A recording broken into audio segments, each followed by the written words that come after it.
5 साल तक अपने धार्मिक रीति रिवाजों को जो मुसलमान मानेगा वही वक्फ के लिए दान कर सकता है। ये कौन सा कानून है भाई? ये कौन सा कानून है? ये कोई कानून है क्या?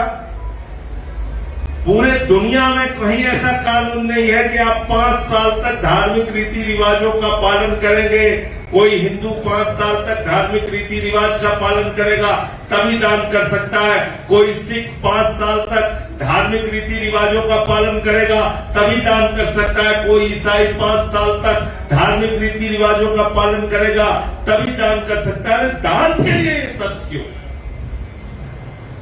दान तो कोई भी कर सकता है। मैं तो यहां तक कहता हूं कोई नास्तिक व्यक्ति भी दान कर सकता है। दान करने से उसको आप नहीं रोकेंगे। इस कानून में मैं यही चाहता हूं कि इस देश के लोग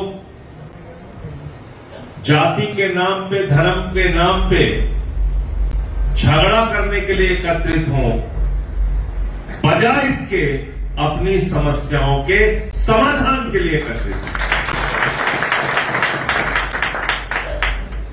क्या अगली बार अपने बिजली के सवाल पे, आज तो ये बंद कमरे में हम लोग इकट्ठा हुए हैं, अपने बिजली के सवाल पे जहां कहीं भी आपको ठीक लगे वहां एक रैली रखना, सभा रखना, धरना रखना, प्रदर्शन रखना, उसमें भी शामिल होने के लिए मैं आऊंगा और आपके एक मुद्दे की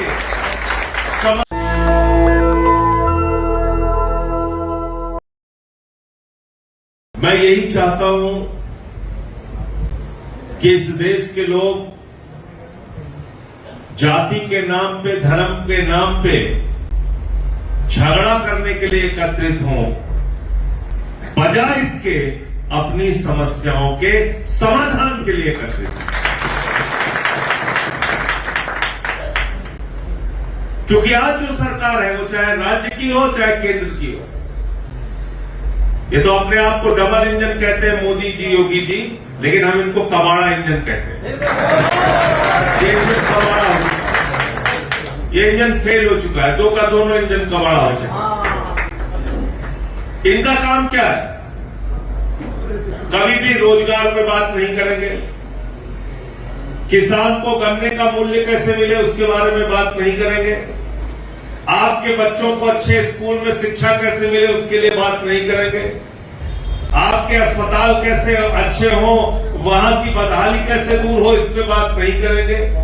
एमएसपी की गारंटी का कानून जिसके लिए 750 किसानों ने, अन्नदाताओं ने अपनी कुर्बानी दी, अपनी शहादत दी, आज भी उनको एमएसपी की गारंटी नहीं मिली, इसके बारे में बातचीत नहीं करेंगे। सिर्फ एक धंधा इन लोगों का है, हिंदू मुसलमान, हिंदू मुसलमान, हिंदू मुसलमान। इस राजनीति को हमें मिलकर खत्म करना है। क्योंकि जब तक आप इसको नहीं करेंगे, जब तक आप इस काम को नहीं करेंगे, तब तक आपकी मुद्दों पर बातचीत नहीं हो सकती। क्योंकि लोगों के दिमाग में तो खून भर दिया, उनका दिमाग तो यही व्हाट्सएप में जो झूठा प्रचार चल रहा है यही खा रहा। दिन रात मुसलमानों के खिलाफ जहर फैलाओ और जातियों के खिलाफ जहर फैलाओ। कोई बोले तो उसके घर पे एफआईआर कर दो, उसके घर पे पुलिस भेज दो, उसको पकड़ के जेल में डाल दो। ज्यादा बोले तो बुलडोजर चला दो। ठीक है, यही हो रहा है। जो राष्ट्रीय स्तर पर बोले उनको भी जेल में डालो। अरविंद केजरीवाल को पकड़ के जेल में डाल दिया, मनीष सिसोदिया को जेल में डाल दिया, सत्येंद्र जैन को जेल में डाल दिया, मुझे 6 महीने जेल में डाल दिया। और जेल में डालने के पीछे का मकसद क्या था? कि संजय सिंह चुप हो जाए, खामोश हो जाए, डर जाए। मैंने कहा डरता तो सिर्फ ईश्वर से हूं, किसी से डरता नहीं। डराने की कोशिश मत करना, डराने की कोशिश मत करना। मुझे एक सज्जन एक दिन समझाने लगे, बोले व्यक्तिगत मत बोला करो, मैं उनका नाम नहीं लूं, मेरे शुभचिंतक थे। बहुत आप व्यक्तिगत प्रहार करते हैं, मोदी जी के बारे में बोलते हैं, ऐसे मत बोला करो। अमित शाह जी के बारे में बोलते हैं ऐसे मत बोला करो। तो मैंने उनको जो जवाब दिया, मैंने उनसे कहा भाई मोदी जी अपनी पूरी शक्ति अगर लगा दे तो मेरी जिंदगी का 1 मिनट भी घटा नहीं सकते, और उनके परम पूज्य दादाजी आसमान से उतर के नीचे आ जाए तो मेरी जिंदगी का 1 मिनट बढ़ा नहीं सकते। तो बढ़ा सकते हैं क्या? घटा सकते हैं क्या? जिसकी जितनी जिंदगी है उतना जिएगा। अब तय आपको करना है कि कायरों की तरह जीना है या बहादुरों की तरह जीना है। ये आपको तय करना है, ये आपके हाथ में, किसी दूसरे के हाथ में नहीं। हमारे साथी 3-3 दिन का अनशन रहते हैं शहीद आजम भगत सिंह के नाम पे। सोमेन ढाका जी, अंकुश चौधरी जी, हमारे एक सिख साथी बैठे हुए थे आपके साथ, चरणप्रीत, और एक हमारे मुस्लिम भाई भी थे, अमजद भाई, यहां बैठे हुए। सभी धर्म के लोग हो गए ना, हिंदू भी, सिख भी, मुस्लिम भी। किस लिए लड़ थे? किसानों के लिए, बुनकरों के लिए, मेरठ के लोगों के लिए, पश्चिमी उत्तर प्रदेश के लोगों के लिए। और मैं चाहता हूं कि जब ये लोग ऐसी लड़ाई के लिए आगे बढ़े तो इनके पीछे लंबी कतार होनी चाहिए इनका साथ देने के लिए। तब असल मुद्दे आपके सामने आए। किसान आंदोलन में पूरे देश का किसान इकट्ठा हुआ। टिकैत साहब को इन्होंने मजबूर किया, उनके आंखों से आंसू आया। कौन गया इस पूरे इलाके से उनके समर्थन में? मस्जिदों से ऐलान हुए तमाम मुसलमान भाई अपने अपने घरों से ट्रैक्टर लेके दूसरे दिन समर्थन देने को पहुंचे थे किसानों को। यह हिंदुस्तान।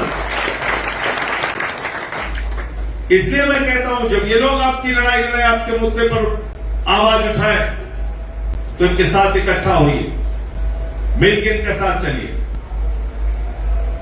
और इसलिए आज जब मैं आपके बीच में बातचीत करने आया हूं तो मैं आपसे अनुरोध करने के लिए आया हूं कि अगली बार अपने बिजली के सवाल पे, आज तो ये बंद कमरे में हम लोग इकट्ठा हुए हैं, अपने बिजली के सवाल पे जहां कहीं भी आपको ठीक लगे वहां एक रैली रखना, सभा रखना, धरना रखना, प्रदर्शन रखना, उसमें भी शामिल होने के लिए मैं आऊंगा और आपके एक मुद्दे के समाधान के लिए लड़ाई लड़ने का काम करूंगा। संजय सिंह जिंदाबाद। देखो देखो कौन आया। और मैं इस बात की झूठी गारंटी तो आपको नहीं दे सकता कि मैं इसका समाधान कर दूंगा, क्योंकि सत्ता तो मेरे हाथ में है नहीं। लेकिन इस बात की 100% गारंटी दे सकता हूं कि आपके मुद्दे को पूरी मजबूती के साथ सड़क से लेकर संसद तक उठाने का काम करूंगा। उसमें कोई बेईमानी आप मुझसे नहीं पाएंगे, उसमें आप मुझसे कोई बेईमानी नहीं पाएंगे, उसमें 100% खरा उतरूंगा। कई बार मुद्दों का समाधान होता है, कई बार वक्त लगता है, और वक्त लगता है इसका मतलब ये नहीं कि कोशिश नहीं करनी चाहिए। एक दीवार को तोड़ने में आपको 100 हथौड़े मारने पड़ सकते हैं। एक दो दीवार तब टूटती है जब उस पर 100 हथौड़े चलाए जाएं। आपको 100वां हथौड़ा दिखता है कि दीवार पे 100वां हथौड़ा पड़ा और दीवार टूट गई, लेकिन इसका मतलब ये नहीं कि 99 हथौड़े जो उसके पहले पड़े थे उसका कोई योगदान नहीं था। उस दीवार को तोड़ने में 99 हथौड़ों का योगदान था, उसके बाद वो 100वें हथौड़े पे दीवार टूट गई। इसलिए आपको आवाज तो उठानी पड़ेगी, हिम्मत तो करनी पड़ेगी। कितनी जायज मांगे आपकी? बिजली के फ्लैट रेट से संबंधी, आपके अपने रोजगार से संबंधी, आपके बिजली का बिल कैसे बढ़ाया जाता है उससे संबंधी, कैसे आपको फर्जी बिजली का बिल देके आपको परेशान किया जाता है उससे संबंधित। तो ये तो एक जायज लड़ाई है। और 3 रास्ते हैं हमारे पास, सड़क का रास्ता, सदन का रास्ता, और फिर एक रास्ता न्यायालय का भी रास्ता बनता है। तीनों स्तर पे आपकी लड़ाई लड़ने का काम हम लोग आपके साथ मिलकर करेंगे, ये आपको यकीन दिलाना। साथियों और दोस्तों, अभी वक्फ का बिल आया 2 दिन पहले, उस वक्त के बिल पे मुझे भी बोलने का मौका मिला अपनी पार्टी की तरफ से, और शायद आपको बताने की जरूरत नहीं है कि मैंने उस मुद्दे पे किस तरीके से इनकी एक एक करके धज्जियां उड़ाने का काम किया है। क्या लिखा है उस बिल के अंदर? उस बिल में लिखा है 5 साल तक अपने धार्मिक रीति रिवाजों को जो मुसलमान मानेगा वही वक्फ के लिए दान कर सकता है। ये कौन सा कानून है भाई? ये कौन सा कानून है? ये कोई कानून है क्या? पूरे दुनिया में कहीं ऐसा कानून नहीं है कि आप 5 साल तक धार्मिक रीति रिवाजों का पालन करेंगे। कोई हिंदू 5 साल तक धार्मिक रीति रिवाज का पालन करेगा तभी दान कर सकता है। कोई सिख 5 साल तक धार्मिक रीति रिवाजों का पालन करेगा तभी दान कर सकता है। कोई ईसाई 5 साल तक धार्मिक रीति रिवाजों का पालन करेगा तभी दान कर सकता है। दान के लिए ये सब क्यों? दान तो कोई भी कर सकता है। मैं तो यहां तक कहता हूं कोई नास्तिक व्यक्ति भी दान कर सकता है। दान करने से उसको आप नहीं रोकेंगे। इस कानून में लिखा है, इस कानून में यह भी लिखा है कि 6 महीने तक आपको वक्फ संपत्तियों का कागज दें, जिस पे मैंने सबसे ज्यादा इनको एक्सपोज किया, इनका खुलासा किया। 6 महीने तक आपको अपनी संपत्तियों के कागजात देने पड़ेंगे। मैंने कहा अमित शाह जी बैठे थे, मंत्री जी बैठे थे, मैंने कहा मंत्री जी क्यों झूठ बोल रहे हो? बोले झूठ शब्द असंसदीय है। मैंने कहा सत्य से परे। बोले झूठ शब्द बोलो। मैंने कहा असत्य बोल रहे हो। बोले नहीं नहीं ऐसे मत बोलो। मैंने कहा सत्य से परे बोल रहे हो। तो बोले क्या? मैंने कहा तुमने सुप्रीम कोर्ट में लिख के दिया, वो कागज में लेके गया था। सुप्रीम कोर्ट ने शपथ पत्र दिया है मोदी जी की सरकार ने कि वक्फ की सारी संपत्तियां हिंदुस्तान भर में उसके कागजात जांच किए जा चुके हैं। सारी की सारी संपत्तियां ऑनलाइन है, पोर्टल पे है, डिजिटाइज्ड है, और ये बात किसी सामान्य कोर्ट में नहीं, भारत के सर्वोच्च न्यायालय में मोदी जी की सरकार ने लिखी है। तो मैंने कहा फिर क्यों झूठ बोल रहे हैं? फिर क्यों कागजात मांग रहे हो? झगड़ा कराने के लिए, लड़ाई कराने के लिए, जहां कागज नहीं मिलेगा वहां बुलडोजर पहुंचाने के लिए। फिर क्या कहने लगे? कहने लगे देखिए देखिए हम महिलाओं के कितने बड़े समर्थक हैं। हमने इस वक्फ बोर्ड में महिलाओं के लिए आरक्षण कर दिया है। मैंने कहा फिर झूठ बोल रहे हो तुम, फिर झूठ बोल रहे हो तुम। 2013 में एक बिल पास हुआ वक्फ का।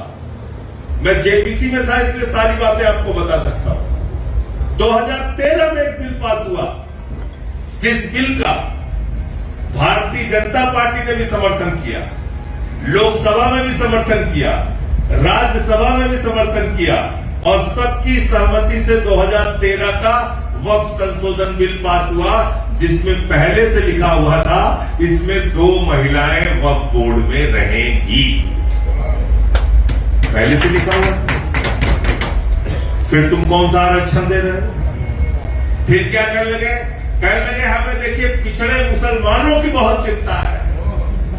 हमने कहा आओ मेरठ में। अब कह रहा हूं योगी जी से, मैं मोदी जी से भी कह रहा हूं, अगर आपको पिछड़े मुसलमानों की चिंता है तो आइए बुनकर समाज के साथ बैठ के एक एक समस्या का समाधान कीजिए। हम आपके साथ हैं।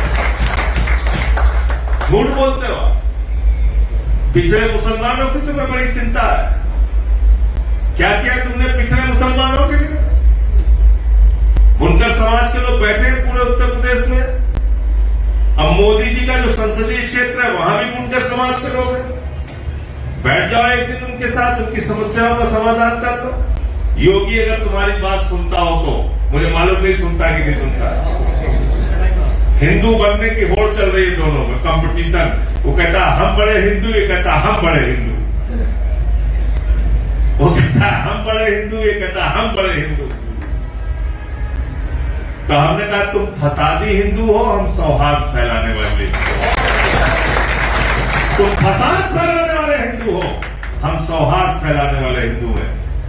क्योंकि हम हिंदू धर्म को सही मानने में जानते हैं, हम हिंदू धर्म को सही मायने में पढ़ते हैं, हम हिंदू धर्म के मूल्यों का सही ढंग से अपने जीवन में उतारने का काम करते हैं। क्योंकि हिंदू धर्म इंसानियत की बात करता है, प्रेम की बात करता है, भाईचारे की बात करता है, एकता की बात करता है, वसुदेव कुटुंबकम की बात करता है। क्योंकि हिंदू धर्म कहता है पूरा विश्व हमारा परिवार है। रामचरितमानस कहती है सब नर करहि परस्पर प्रीति, सारे लोग आपस में प्यार से रहें। हम उस हिंदू धर्म के मूल्य और सिद्धांत को मानने वाले हैं। तुम हिंदू धर्म के नाम पे फसाद करा रहे हो, झगड़ा करा रहे हो। होली आ जाए तब 10 दिन उत्तर प्रदेश वाले परेशान रहे, ईद आ जाए तो 10 दिन परेशान रहे, रामनवमी आ जाए तो 10 दिन परेशान रहे। 10 दिन तक पूरा TV channel, media, Yogi ji, बाबा जी, सारे लोग इकट्ठा हो जाते हैं। मोदी जी, गिरिराज सिंह, सारे जितने हैं, ये 10 दिन हर त्योहार के पहले इस देश का माहौल बिगाड़ने का काम करते हैं। अरे शांति से त्योहार भी नहीं मनाने देते हम लोगों को, एक दूसरे से मिल के रहने नहीं देते। और क्यों करते हैं ये लोग? मैंने बात कल पार्लियामेंट में भी परसों बोली थी, आज फिर दोहरा रहा हूं आपको। भारतीय जनता पार्टी को जो नहीं पहचान पा रहा है, याद रखना ये किसी के सगे नहीं है। आज वक्फ की संपत्तियां कब्जा करके अपने दोस्तों को देंगे, कल सिख गुरुद्वारा की जमीनें कब्जा करके अपने दोस्तों को देंगे, फिर चर्चों की जमीनें कब्जा करके अपने दोस्तों को देंगे, फिर जैन धर्म की जमीनें कब्जा करके अपने दोस्तों को देंगे, फिर बौद्ध धर्म की जमीनें कब्जा करके अपने दोस्तों को देंगे, फिर मंदिरों की जमीनें कब्जा करके अपने दोस्तों को देंगे। आज मैंने खबर पड़ी जब मैं यहाँ पे आ रहा था कि चर्चों की जमीनों पर कब्जा करने के लिए आरएसएस और बीजेपी ने अपनी तैयारी शुरू कर दी है। ये किसी के सगे नहीं है, ये धर्म के नाम पे धंधा करने वाले दलाल है। इससे ज्यादा और मैंने तो इनकी चंदा चोरी पकड़ी थी राम मंदिर। क्या हुआ था? क्यों चीखने लगे भाजपाई जब मैंने कहा चंदा चोर? क्यों चिल्लाने लगे? क्या हुआ था वहां? अरे 2 करोड़ की जमीन एक आदमी ने खरीदा और राम मंदिर के ट्रस्ट वालों को 18.5 करोड़ में 5 मिनट के अंदर बेच दिया। कितने का घोटाला किया? कितने का घोटाला किया? 16.5 करोड़ का घोटाला किया। 5 मिनट में 16.5 करोड़ का घोटाला किया। और उसमें कौन शामिल था? भारतीय जनता पार्टी का मेयर जो था अयोध्या का, वो शामिल था।